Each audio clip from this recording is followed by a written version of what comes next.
Why did it? Yep, we're good. All right. So we Okay. got the famous Levy, my mentor, my consultant. And I've got Gianni here making sure everything goes good. Bree was my assistant. She was in here setting up the technical. I'm prepared. So L. Levy's got the 7-Power Contractor. He co-authored my book, The Home Service Millionaire. We've worked together now for quite a long time. And I got one of my manuals sitting here that actually we built this one. This is the new modified revised field supervisor. But today we're going to be talking about a lot of cool stuff. First, I'll introduce you, Al, and I appreciate you coming on today. Thanks. Al is an expert at business systems, operations, staffing, sales, and marketing, and he got his roots in the plumbing HVAC industry back in New York, I believe, right? Yes, sir. New York, for those out there. He worked for his papa and then went out and did his own thing. So he wrote the 7-Power Contractor. It was OSI and Comfort Services. Specialist. Then he found his way out here to Phoenix. He let me work on his garage. He also let us do the epoxy and the storage, which is super cool. But he knows everybody in the industry. I mean, he's been around a while here. And so he came in with us. He worked with me, Adam, and Brian. And we designed all of our manuals. He helped us get our org chart going. He was actually a guest on the podcast originally. And then we met up for lunch. And then he came and looked at my business and said, you need my help. So that's pretty much how it went, right, Al? That's pretty much how it went. So let's go over first. It's their third time on the show.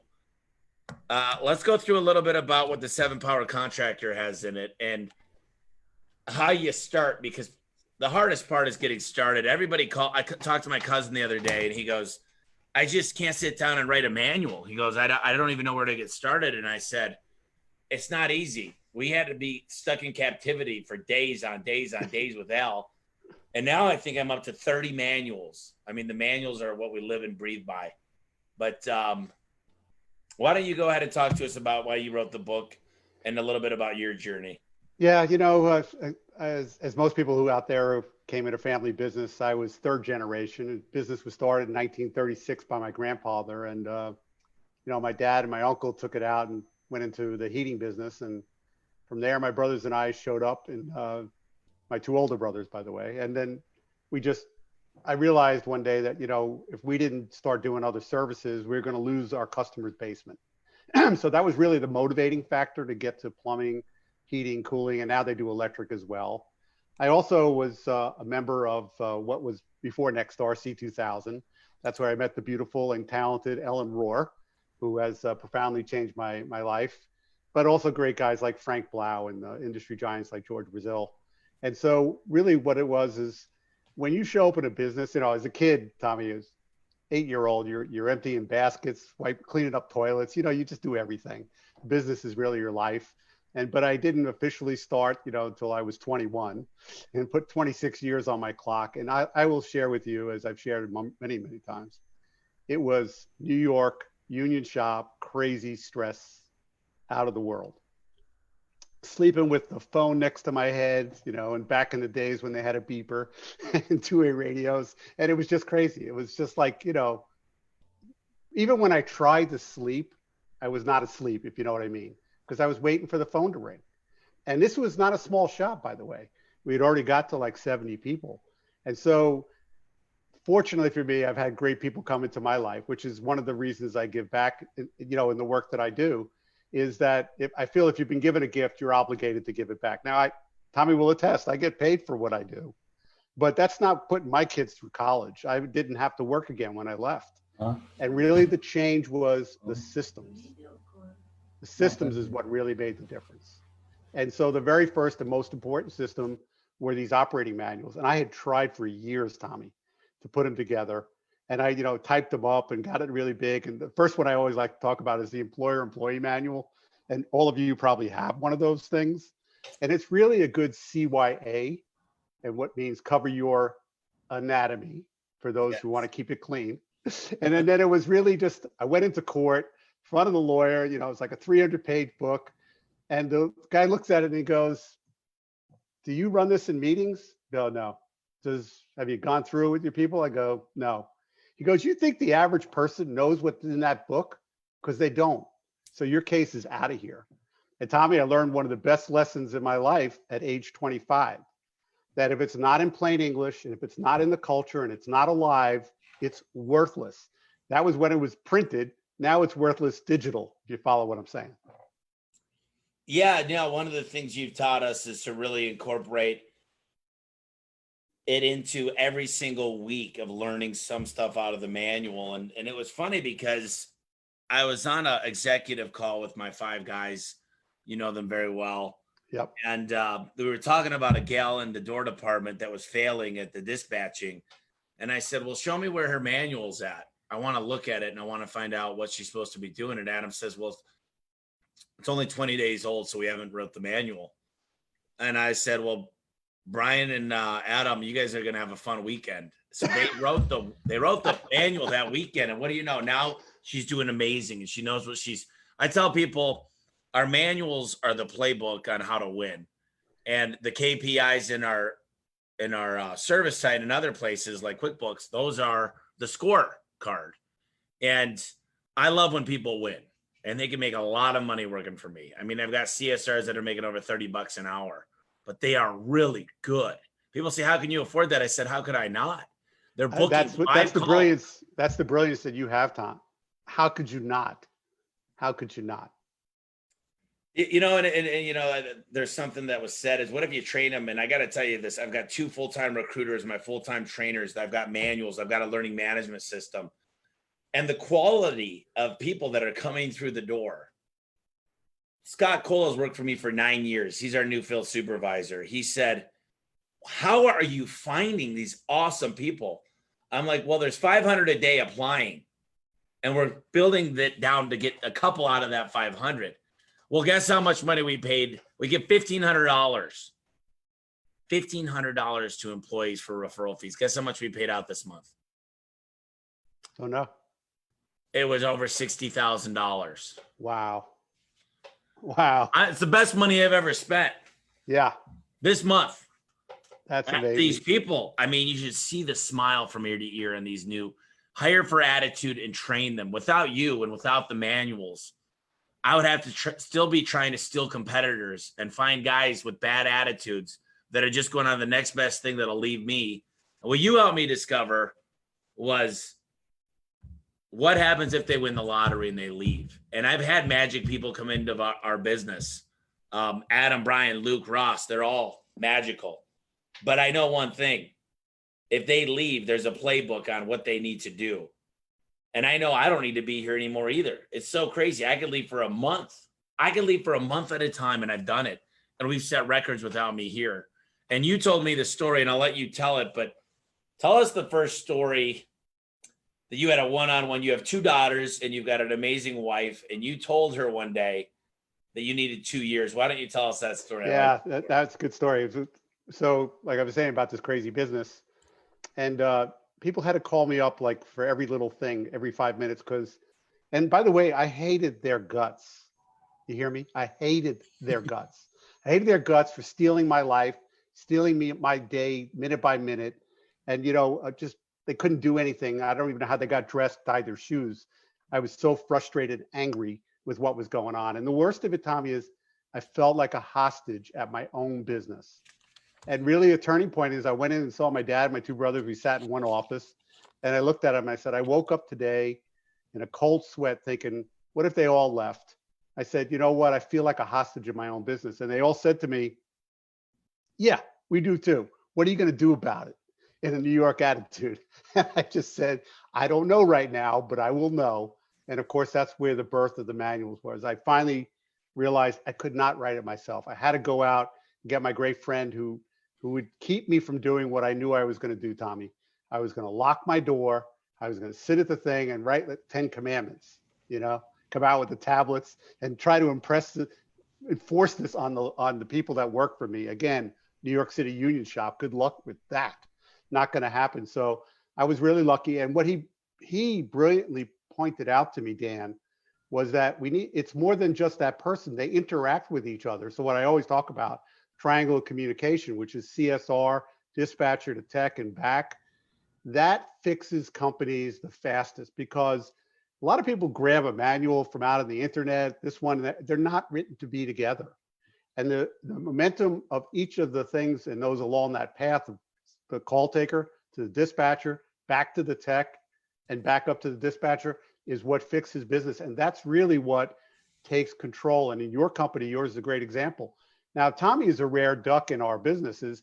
He realizes how much each opportunity, when that phone rings, what did he have to do to make that phone ring?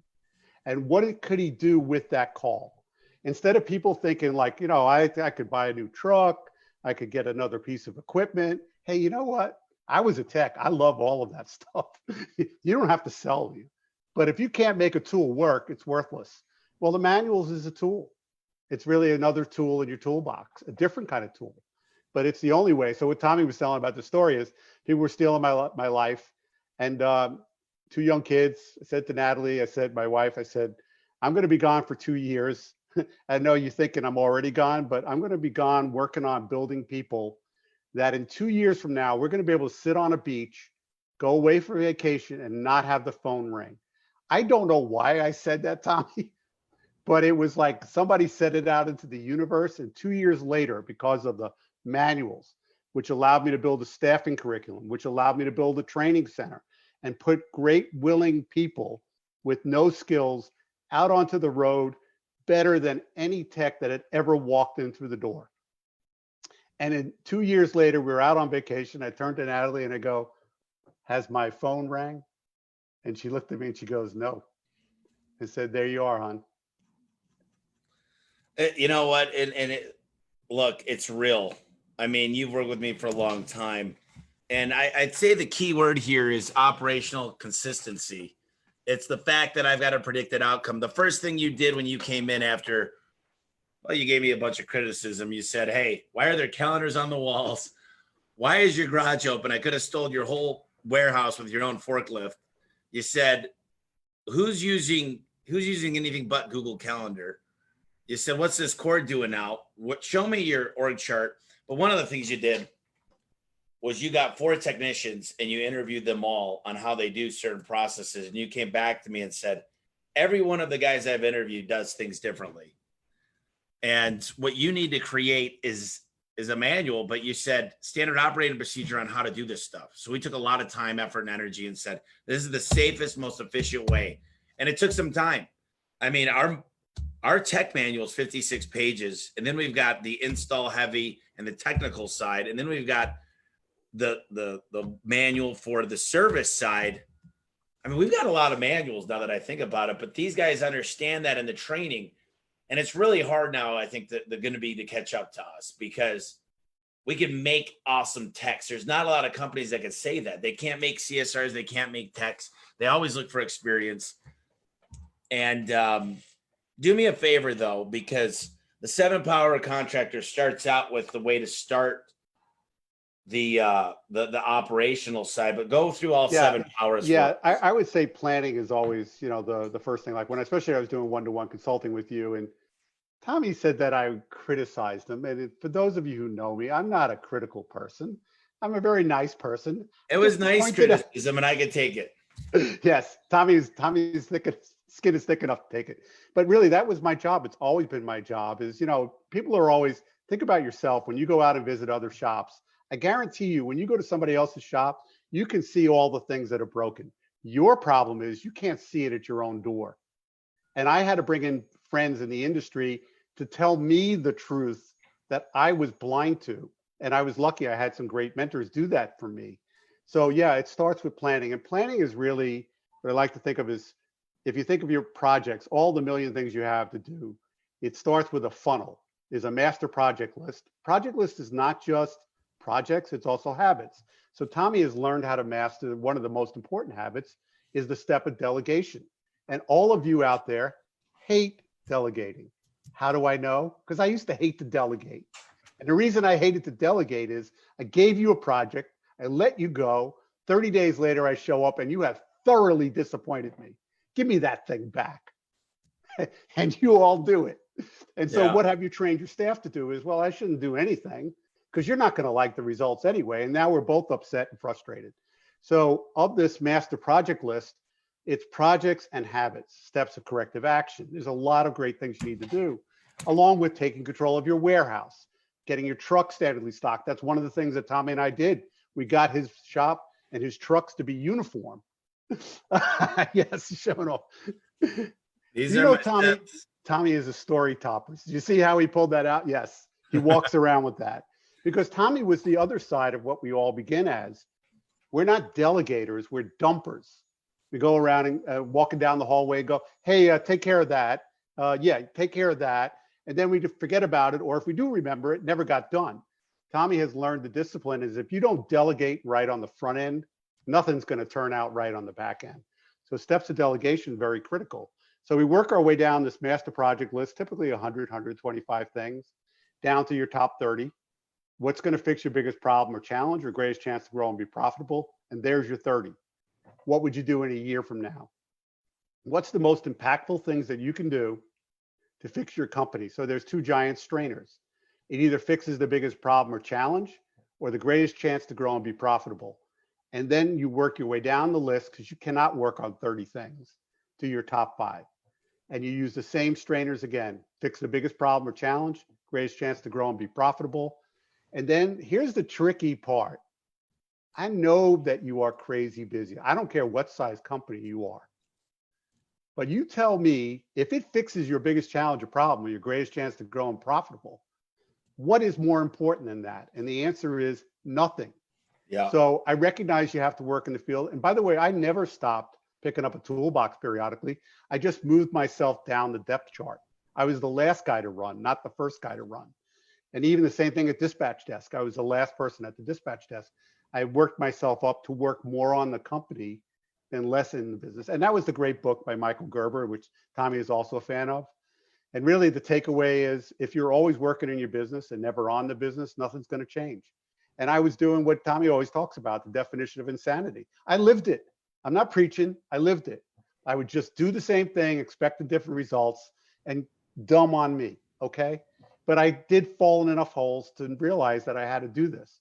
And these are the things that you need to do. So what I tell people is put a meeting with you, which we can press on Tommy, whatever day you pick. But if you hit that spot and then you haven't worked on your top 5, what's wrong with you? Because you cannot do that every week. But you have one last chance to catch up in this meeting with me. So really what planning power is, working on the right thing at the right time, the right way. And here's the problem. You're sitting in on this Facebook Live, or you're hearing it as a podcast, or you're going to be out on the internet. You went to a great seminar, another great idea shows up. So are you short of ideas? Or are you short of ideas that get implemented? And that's what planning power teaches you to do. So when I learned how to delegate, I'd say the number one thing is when you get a signature of what you're delegating and they sign off on it, is when they truly accept responsibility. And I'm pretty bad at, people say I'd speak my own language, and Adam and Bree and different people could decipher it. But ultimately, they've got to understand the task. And I assume they understand, but most of the time they really don't. And they don't know why a lot of the stuff gets done. So go over your ways of delegating. What is the list? So really the quick thing is, what is it that you want done in writing? So you have to explain to me, what is it that you want done? And here's the trick. And by the way, I love working with millennials. I love working with millennials. Don't hand me the stuff about your problems with millennials. It's you, not them. One thing you do need to know is that they're not going to do anything. If they're my age, you're thinking, because I told you so. Well, that doesn't work. They want to know why they're doing whatever you're asking them to do. So they need to know what you want, why you want it, and then, of course, when do you want it by? So typically, I usually talk about like a 30-day thing. You can't disappear for 30 days, come on back and expect it to be right. So when you break up the when, you also set up individual meetings. Tommy and I always play this role play with people is I delegate something to Tommy. Tommy straighten out the warehouse. We go over to the warehouse, take pictures, show you good things of what I want. I want a mins and max and all the other things. A lot of detail. explain to them why, because we need to be able to lock it up. We think we have 1,000 springs on the shelf, and now we only have one because they're all gone and we don't know where they went to. That's a good example. So Tommy's going to do this in a month from now. I come back in a month and I'm going to either be wildly surprised or thoroughly disappointed. And we both know it's more going to be thoroughly disappointed. So I say, Tommy, big project. You and I are going to meet every week on Tuesday at 9 a.m. We're going to put it on both calendars. And when we meet on Tuesday at 9 a.m., we're going to go over this project list, pictures and delegate, making sure that we've got moving this stuff. So the first week comes and I said to Tommy, how'd you do on the warehouse project? Tommy goes, yeah, I meant to do that, but you remember Bob was out that week and they really never quite got to it. And here's how I handle it. I hear you, Tommy. Now you got 3 weeks to get this thing done. Tell me how you're going to catch up. It's because I'm not taking the project back. And that's what we as owners do. They prove that they don't have to do anything because you're going to take it back. And if you keep taking it back because you didn't delegate right, shame on you. So it's when, the meeting schedule, and then the last thing is, what do they get? So all of us are kids, including this face. I'm a kid. I want to know, what do I get if I do it good? And what happens to me if I don't? So sometimes it's a one-time reward, or like Tommy was talking about, the great referral things that he pays. There's a lot of different things that I do. I like one-time rewards for a project that's scoped out and done like that. And then proportionate. I mean, sometimes it's as simple as a Starbucks card. And by the way, at our Zoom Drain franchise, that's my other shirt. At Zoom Drain franchise, it was the living concept of the 7 powers. If you want to move up the org chart, like Tommy has my org chart where you move up, one of the ways you demonstrate is that you can take on projects and habits. Otherwise, you're not going to be a field supervisor or a service manager or sales manager or install manager for long. So that's part of your testing things. There's a lot of ways to get to it. Yeah, there is the delegation. So it's so hard because people hate manuals. It's a bad word. And they're like, yeah, we've got manuals, but nobody uses them. So the problem is, it is the definition of insanity is when you keep getting the same questions every day. And you wonder why employees don't live up to your expectations, because you don't even have your own expectations written down. You don't have if these people were going to come make you this much money, they'd start their own business. They need direction. They need the direction. And your best time in the business is going to be writing the manuals of standard operating procedures, getting good at the CRM, making sure my data now tells a story. It tells me what direction to go. I trust the data. And, Alan, you had me hire Alan Rohr to come in and teach us the Friday quick check. So we get a quick financial checkup. And I got to tell you, without meeting you and without Alan and just some of the stuff we've learned from you guys, top grading a few people at the company as well in the financial department. But I would say that I'd still be running a good business that made money, but I would be just pulling my hair out. And I don't really have to do much these days. I sit here, I'm on podcasts a lot. I talk to people, I get ideas, and I fill out my project board. But now I'm like, this is pretty easy. It is. And this is how business is supposed to be. And I have a sellable asset now because it doesn't require me. And I think a lot of people, I was just out to eat before, this amazing guy. But I said, how much do you pay yourself? He said, $85,000. I said, so your company's worth $0. Because it's going to cost me $85,000 to replace you, and the company makes $0. So you can't sell it for anything because that needs you.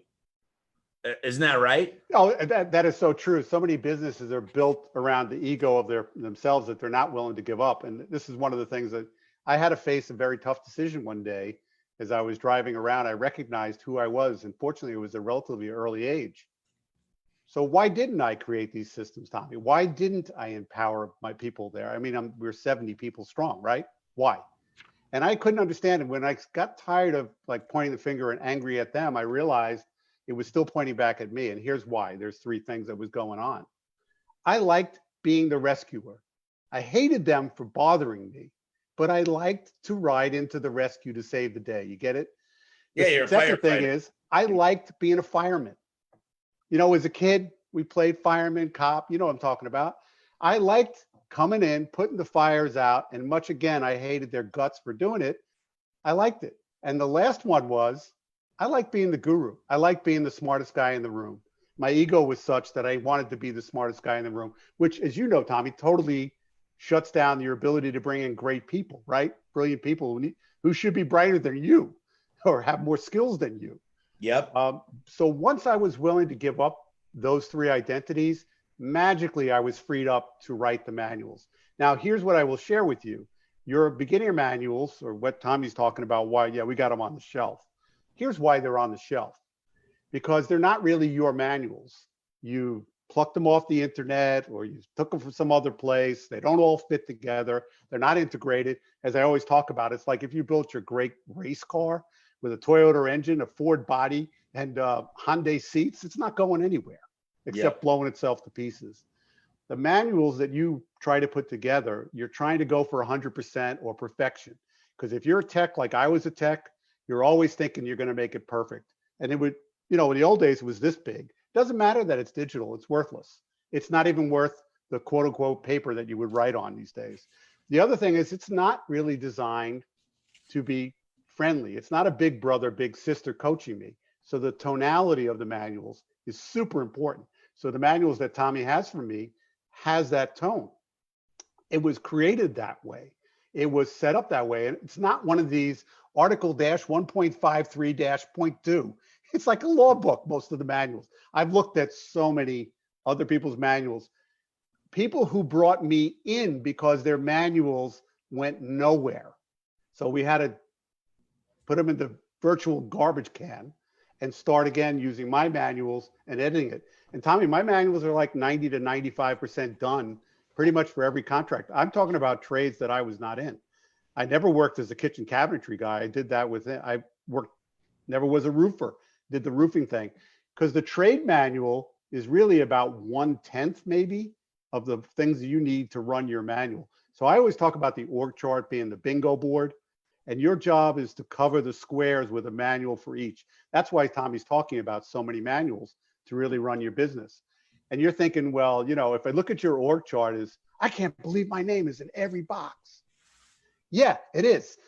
It's going to stay like that until you have a manual for each of those that describes what goes on in the box. Because Tommy and I will share with you is there's always going to be somebody in there who's trying to change your box. And if the way that box changes, this is the manual for that position, whether it's accounts receivable, accounts payable. This is what 80% of your job is. This is what you need to handle. And I'm going to train you up to be able to do that. You're not going to tell me what you want to do and not do, because I'm not changing the box to fit you. I'm helping you step up. Now, really good organizations that believe in, as I did, I'm offering you a career, not a job, which made me the employer of choice, which is the same thing that's going on at Tommy. You show up as an apprentice. You get out and you become a junior tech, bring you back, make you a senior tech. We can make you a field supervisor. Hell, we could send you out and become a branch manager because Tommy's all over the place.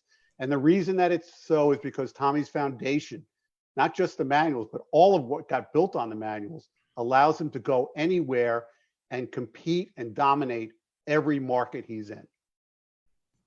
In the org chart, you're right. You're right, because I used to say, well, I got to mold this. If you write the box down of what you should be doing, it's hard. I wish I would have known this when I got into business. Is you start with the plan. The dream is the vision, and then work backwards, and you got to act like the company you want to become. And it starts with the org chart, the depth chart, the manuals, standard operating procedures.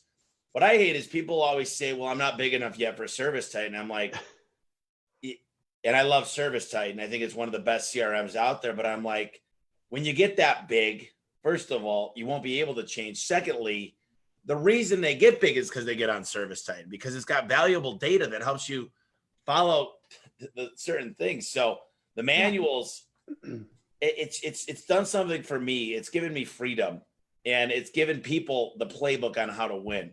And I don't think it's fair anymore to not give somebody a manual on what they need to do to survive and win the game, because everybody in my shop is pretty much performance pay. And I think that performance pay lets everybody win. And here's what it does is I make it really, really hard for people that aren't going to be exceptional A+ players to exist at the company, because I pay them $12 an hour, which in Arizona is minimum wage, or a bonus structure. It's not like you pay them $12 plus a bonus. I make it impossible for people that don't do an amazing job to stay working here. And, You know what I mean? Tommy and I have had this discussion, and you guys need to know this as well. Your A and B players hate you for keeping the C and D players on the team. They're putting out, they're doing the best they can. They want to move forward. They want you to step up and be the leader they need. And so whether you're 2 trucks, 4 trucks, 10 trucks, 1,000 trucks, this concept is the same. So for myself in consulting, when I was doing it, I only worked with 2 size companies.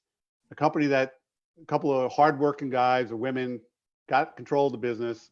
And what they found out in short order, they can't clone themselves. There are no clones coming. And so they can only work, they ran out of hours in a day, days in a week, weeks in a month. They just couldn't do it.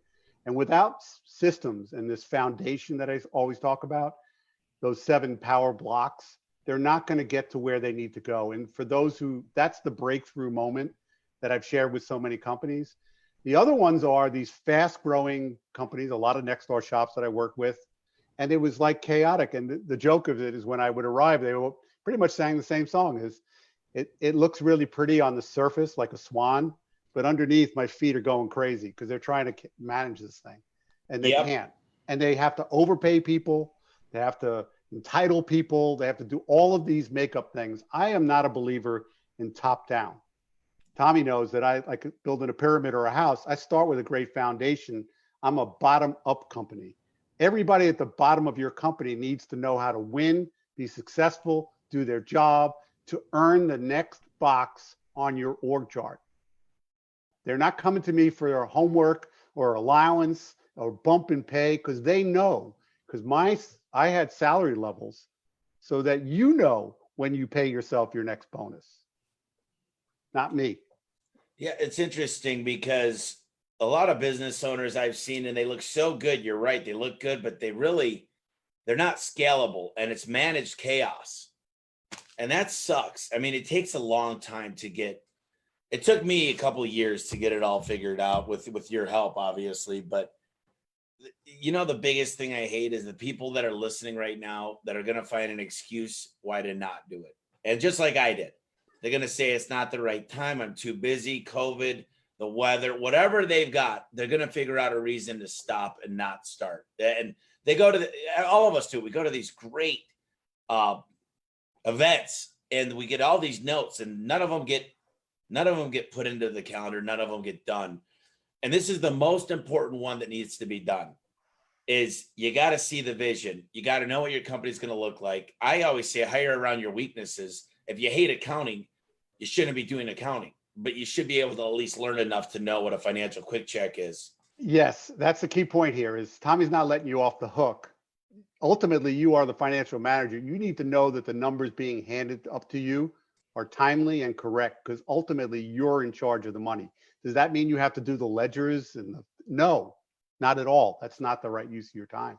I fervently believe in that. I also think, Tommy, one of the weird things that happened to me when I went off is, I figured when I would go share the stuff with people that they would be excited. They're going to get it in, right? There were people that I ran into, Tommy, along the way. Fortunately, not too many. They hired me in, paid me a bunch of money to prove that even the great Al Levy could not fix their company. Now, on the surface level, that sounds pretty stupid, but it's one of the best thoughts that was shared with me years ago is we operate on emotion and we defend with logic. We're not logical people. We like to think we are, but it's the emotion that drives it. So they really wanted, I have failed. So now I'm going to bring you in and I'm going to prove that you can fail. They would undermine our efforts, believe it or not. And my dad, who was a farmer before he became, heating guy, he had a great slogan, which is, Al is kind of like the guy who helps you milk the cow and he kicks the bucket over on the way out. There's a lot of self-destructive habits and you have to be aware of who you are. So understanding yourself is really critical to this process because you're going to fight yourself in putting these systems in. There is no excuse. If you have 1 page of manuals, you beat the guy with no pages of manuals.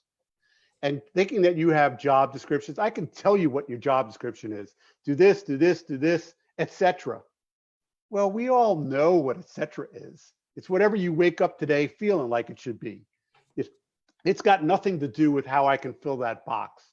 And by the way, your people will not tell you this, but I will. We hate when you change the bullets, because when I signed on to this job, that's not what I agreed to. And you add a bullet, I should get more money, or I should get a bump in pay, move to else, move up the boxes.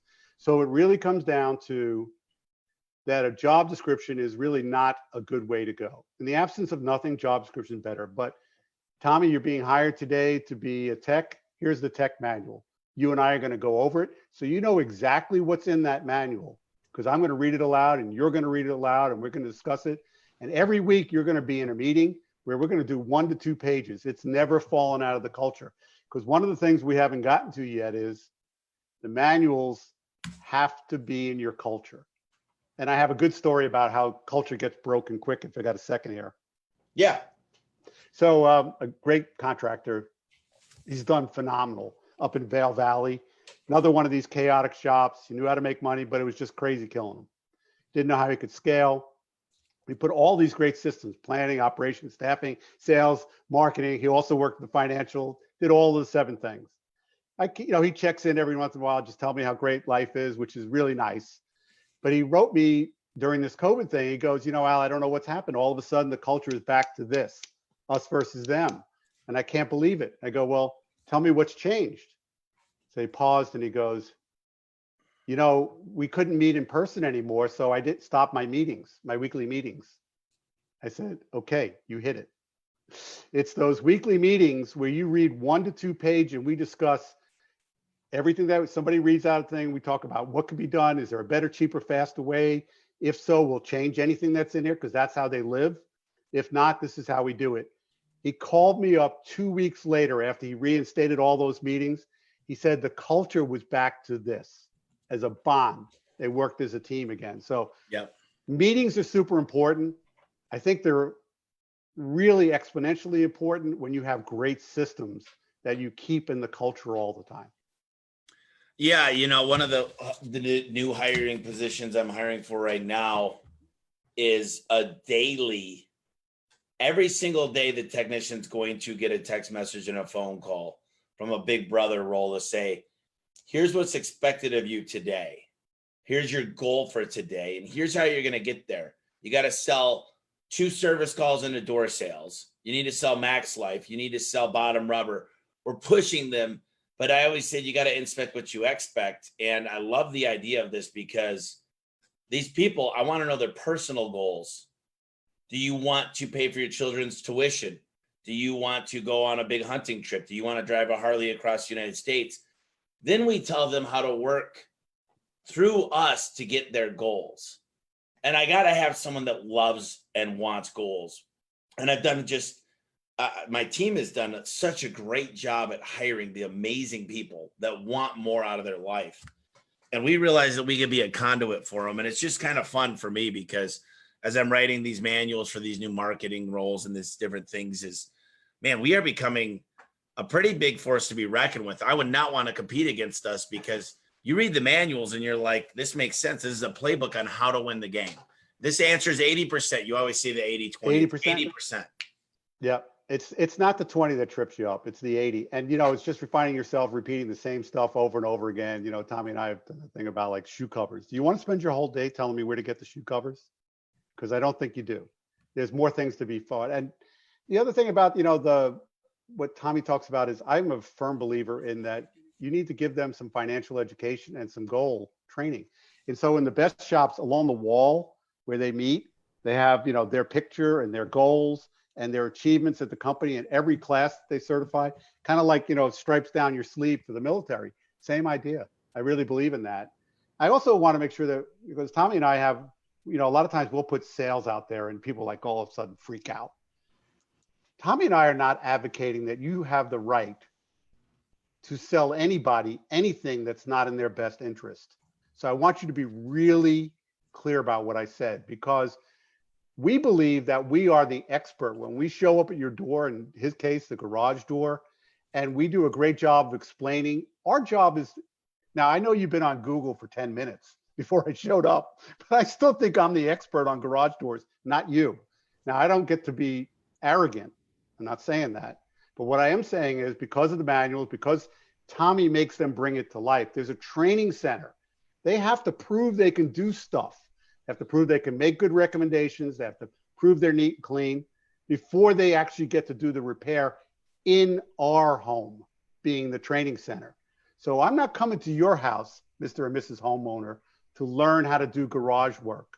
I've already been trained and certified at A1 Garage. That's a world of difference. And then I'm going to go in and make every good recommendation. People get upset about this whole thing about making recommendations, Tommy. I have never been insulted when I go to McDonald's and they ask, would you like to have fries with that? I'm a big boy. I could say no. And nowadays I'm happy to say I say no and I don't even go to McDonald's anymore. But the reality is sales is a good thing. Now, good sales, ethical sales is the critical thing. And that's what I talk about. When I talk about sales power, Tommy, that's what I'm speaking to. And the 7 powers, if we don't get to it, Tommy, I gave you as a gift to share. I have a document that spells out the 7 powers. So there's a couple of PDFs that I gave you. So we're going to share the org chart. We're going to share a few pages of the manuals too. Oh, great. One of the things I wanted to talk to you about is when I played football in middle school, college, or high school. One of the things I learned is we practiced 4 times more than we played.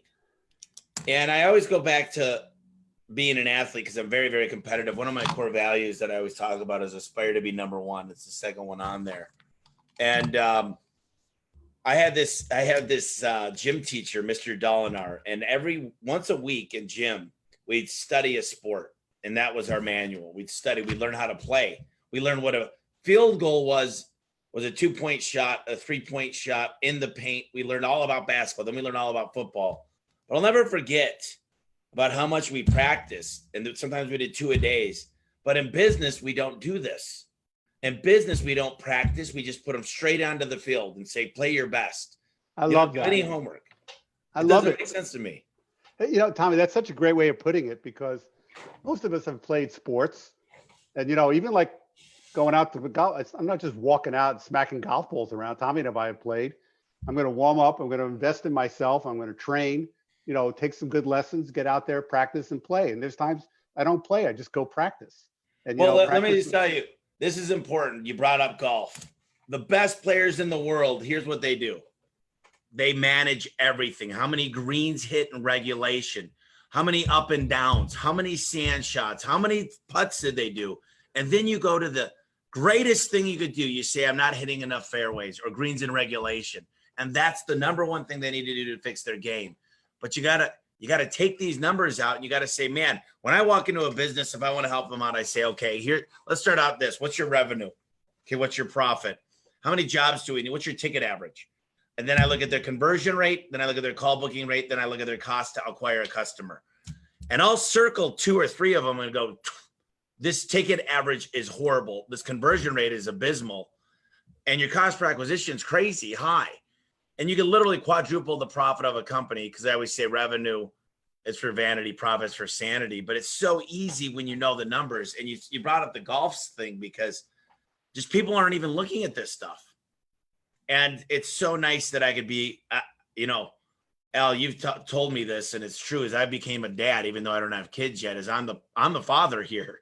It's kind of crazy because they look to me and they need they need to hear me. They need to know that Dad's got a plan. Yes. And the manuals have helped create that for us, and just the numbers that I can look at and say, wow, always be improving and get started. Just these people, they don't get started. The people that are listening, I just pray for themselves, for their family, for their wives and their husbands and their kids, that they get some type of standard operating procedures and policies, because in the book, the E-Myth, he says it should be the lowest common denominator of a worker to run that certain thing, right? And I don't need a bunch of freaking doctors and chemists in here. I just need a person with a good attitude that could go through the manual with me, and they're amazing. I mean, I've got 36 guys flying here on Monday. Wow. Soon I'll have 70 a month coming in, but 36 people are coming Monday. And my goal is 70. But I'm pretty proud to say, how many people listening could have 40 guys walk through their door and say, we're ready to train you guys to go out and be amazing employees of ours. And I'm not bragging. I'm just saying, with L's help, manuals, with a playbook, with a really good CRM and amazing staff, we've been able to build this. Yeah, I think the measurement. Ellen always tells a good story. Would you want to play a basketball game where you don't keep score? Because I wouldn't. And, when I I hate play it. golf, I hate the people out that say, "Oh, we'll just play." I just did my best. I say this: do you want to win? Do you want to win?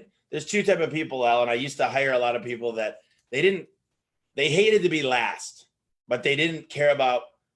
I hate being second place.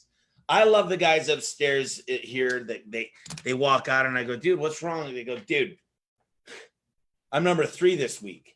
And I'm like, yeah, but there's 140 guys. You're doing great. No. I'm going to do another ride along, or I want to do some role play with you.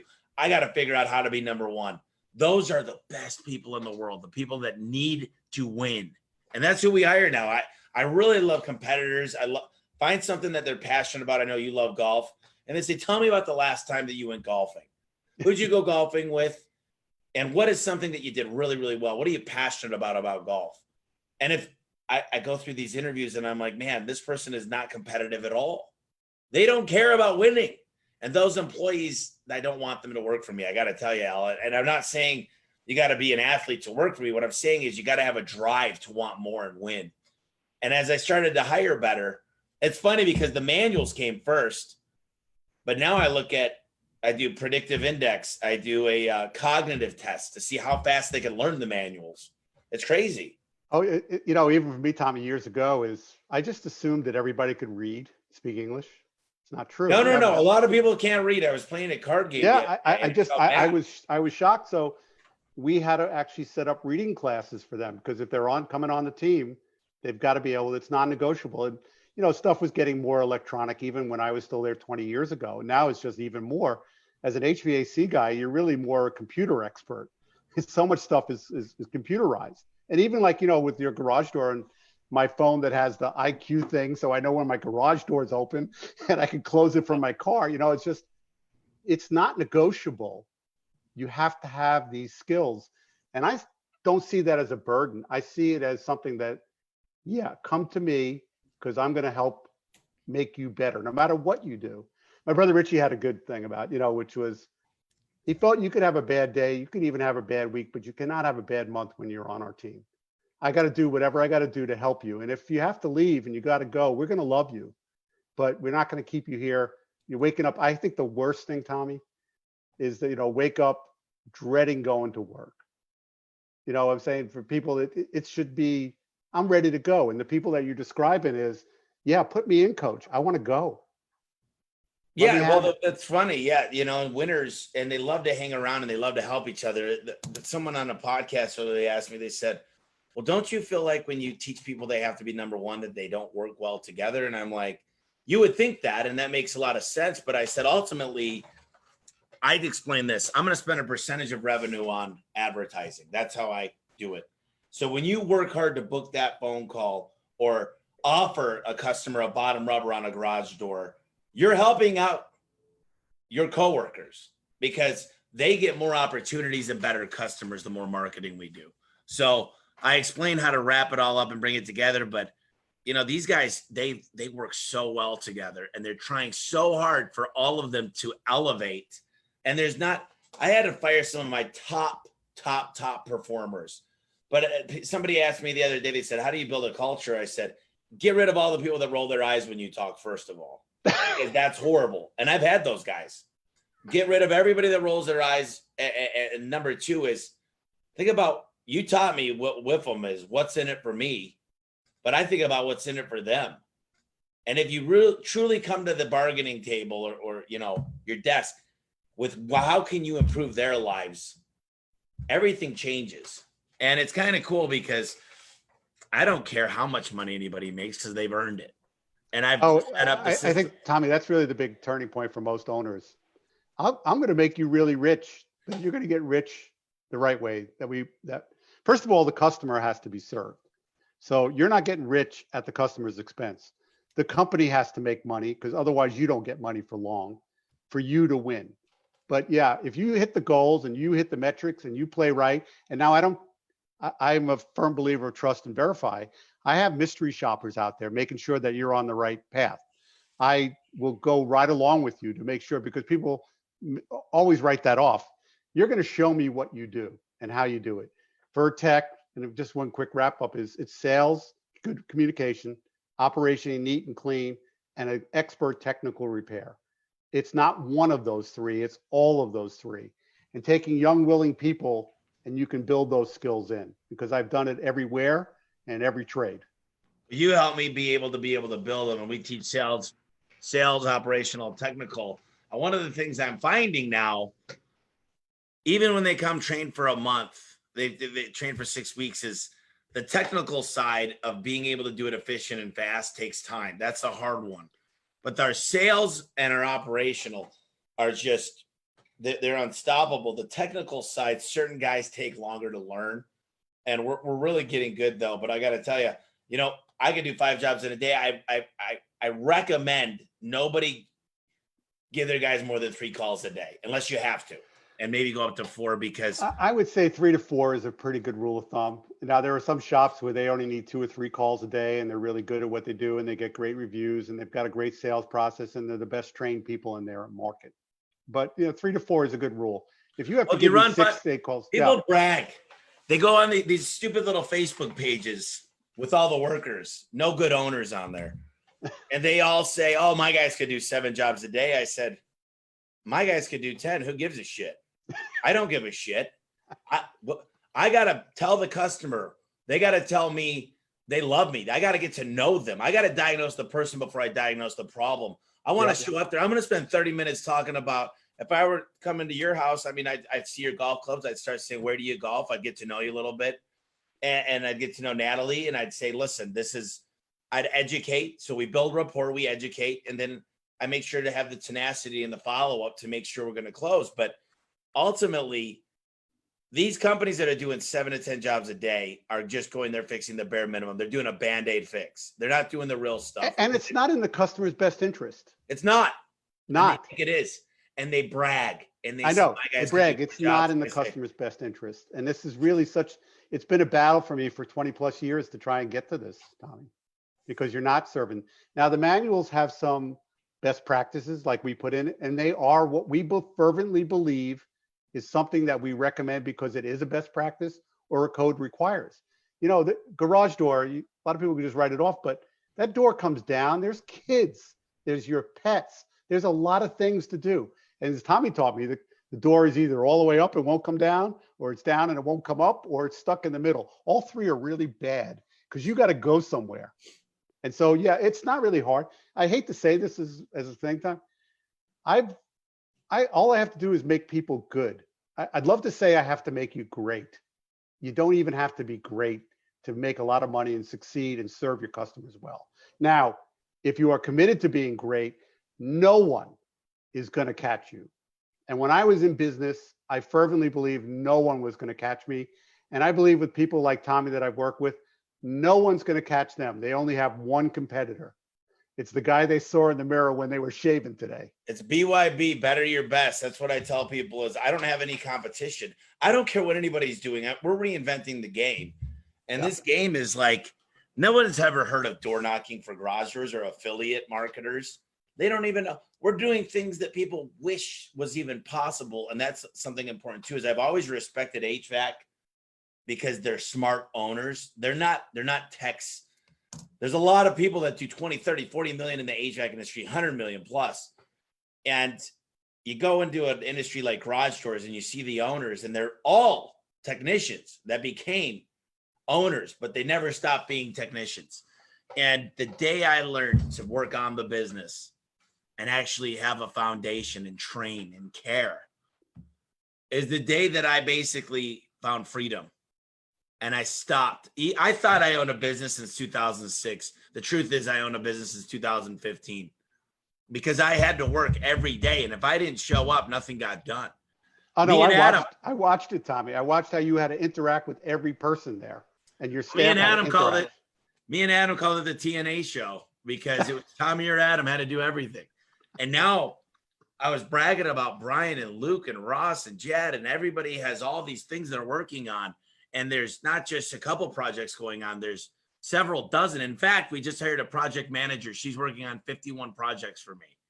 One of them is as simple as to have a really nice coffee machine here at work that anybody could get any type of coffee. You hit a button, it's self-cleaning. And you know, what's really cool, Al, is I haven't told you this, but these last 6 months have been very, very, very, very successful for A1.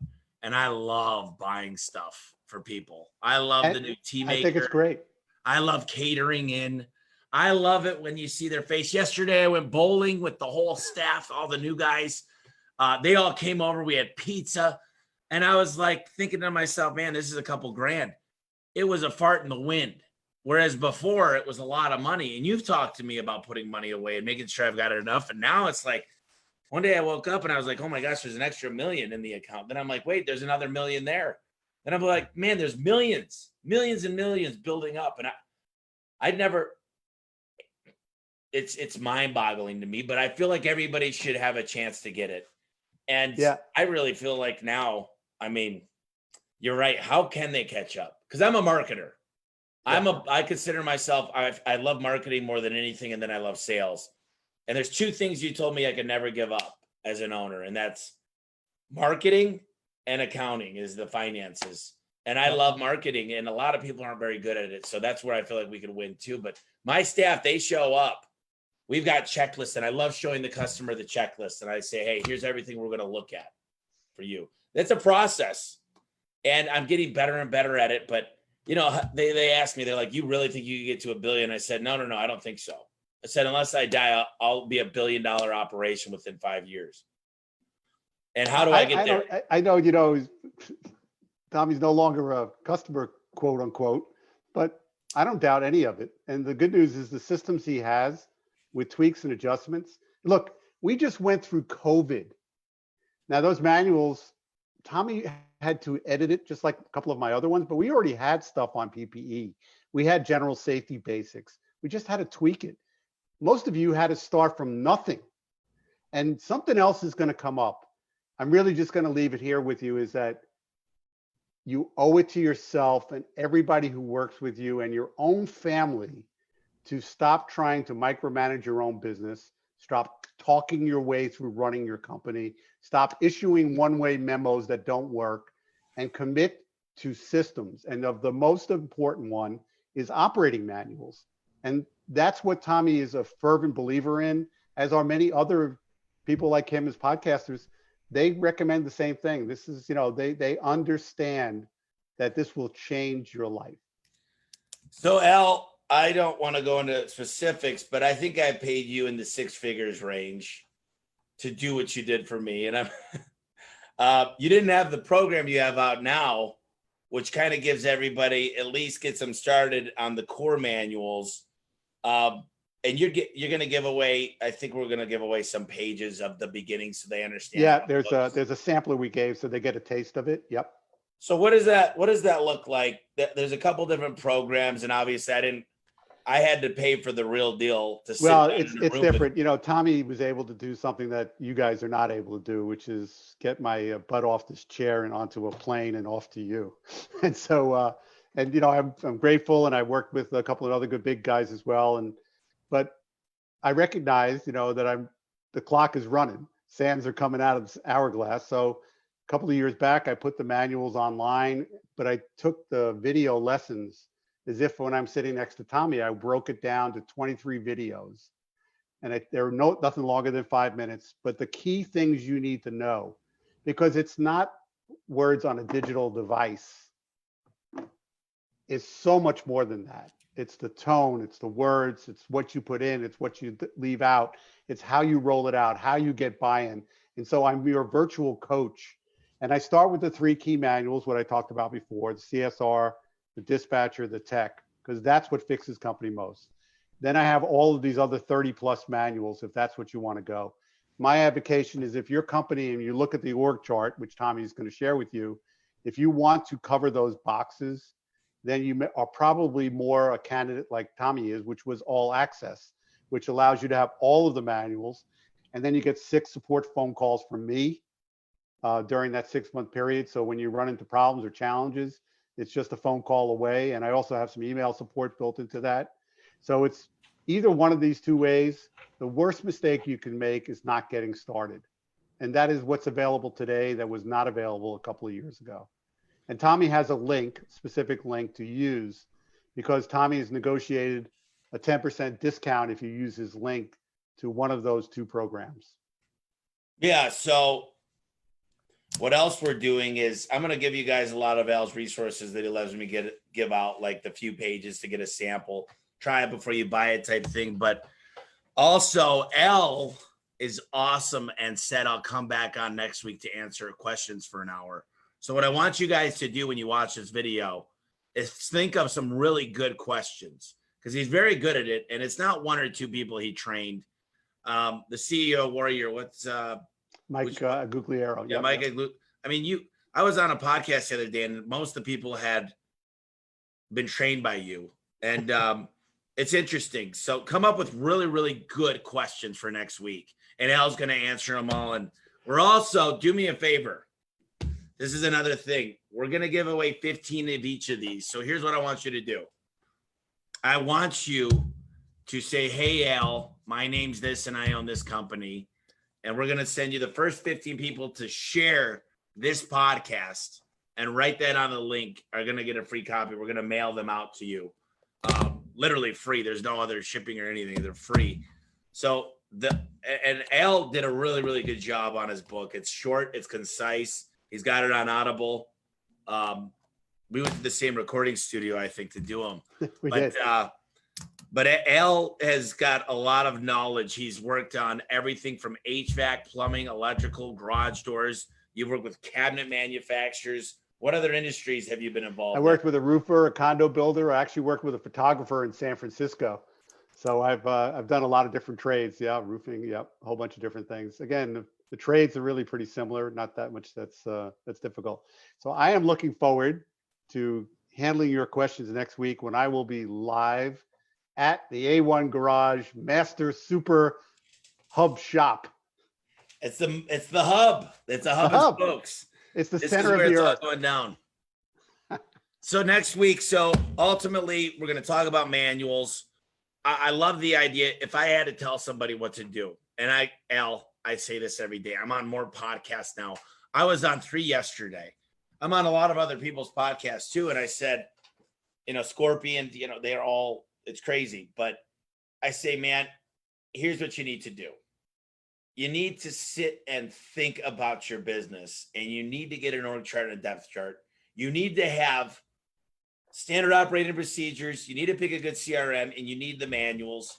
And here's something crazy, awesome, and big is go to a shop that you want to become. Get out of your comfort zone, fly out and find. I've been from everywhere from Florida to Michigan. I've been to every HVAC company. I go into Gettle once a week. I'm there all the time studying people that are bigger than me. And I will find, one day it's going to be very hard because there's not a lot of $1 billion home service companies out there, but I'm learning there's something in the air. There's something that you breathe when you walk in. You see everybody working, and there's no one there with a stick telling people where to go. Everybody, it's fun. And if you could get a chance, you should come visit. You could come visit me, or you could come visit a big shop. If you get a hold of Al, he could give you a dozen places to go. But it's so much fun when you're living and breathing in these places and you see their manuals and you go to one of their meetings. You watch how effective it is. Al's got a really good article too. One of the things I'd like to share, Al, is how to have really good meetings. Yep. You wrote a really good article. I've got that in my my meeting room. But the more stuff we could get you to share, I just pray these people go there and it's not a cost. It's an investment. Yeah. I think Tommy knows it best right from the start, which is, when we talked about the manuals and stuff, he goes, I paid that off in a couple of days. That wouldn't even be a cost, because if my CSRs answer the phone right and book a little more, which is what's being proved, that cost of the manuals was nothing to Tommy, because the blown calls were much worse. I'm obsessed. I am obsessed with the manuals, and that's the real deal. When I asked Adam where the manual was, I thought you were like it invaded my body or something. I'm like, that's what Al would have said. But I'm like, everything I do now is show me the standard operating procedure for that. I was thinking to myself, if you can't have predictive analysis of what's going to happen, it's because you don't have a good manual and a training system. So I'm like, we got to build a manual for this. I built a manual for the trucks. I built a checklist that my A1 or Melomotive, and then they got to initial each and everything and sign off and a signature. And I'm like, who does this stuff? I do now. I'm like, because I need it to be, every truck can't come out a little bit different. I need a checklist with pictures and everything. And the more I do this stuff, it's getting easier and easier. My life's getting more, I don't say predictable, but I know I'm going to make a lot of money now. Because it's so much better for a tech. The techs used to hate to jump out of one truck to the other, Tommy, which is why I standardized their trucks. Yeah, so that's the reason why I've got the same exact trucks. I mean, look, everything that you've done, you've taken things from other companies and brought them to me. And I got to say, well, thank you, number one. I mean, obviously, you're right. The cost that I paid you and for the manuals is I think, me and Adam were talking the other day, and we said, without Al, I wonder where we would be, because, man, it would be tough to learn this stuff without you coming in and dumping it all on us. And it wasn't dumping, but it was like, holy cow. I mean, you told us how to organize the warehouse. You taught us how to get that standardized trucks. I mean, we took what you gave us and just freaking murdered it. I mean, I remember sitting in that room, and you were just like, you just be sitting there. And I knew we were going to be sitting there for 8.5, 9 hours a day to build these manuals. And we had to make some tough decisions. I remember when it came to beards, because Brian's got a big beard, and we said, are we going to allow that? And and we tend to allow beards now, but we had to change a lot of stuff. We had to make a lot of decisions, but I could never have come up with the manual for everything you've done with so many companies and questions like piercings and tattoos and all the different things in there, and PTO and how to handle this. What do you do if you get a flat tire? Everything's in there.